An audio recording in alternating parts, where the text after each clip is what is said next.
अगं ए चिमणे, काय रे चिमण्या? हा बघ आणलाय मोत्याचा दाणा. बघू बघू बघू. आहा, छान आहे बाई, पण ठेवायचा कुठे? ठेवायचा कुठे? त्यात काय मोठे, बांधूया घरटे. हा, झाडाच्या फांदीवर बांधूया छोटे घर. चला चला लवकर काम करू बरोबर. मी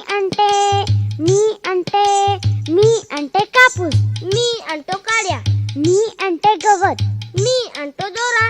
आतमध्ये छानदार कापूस मऊ, कडेने गवत पसरून देऊ.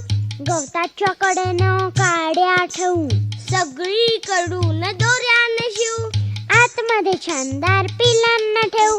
आतमध्ये छानदार पिलांना ठेवू. पिल्ले काय करतील? साऱ्याशी खेळतील, दाणा खातील, पाणी पितील. गवताच्या गादीत, कापसाच्या उशीत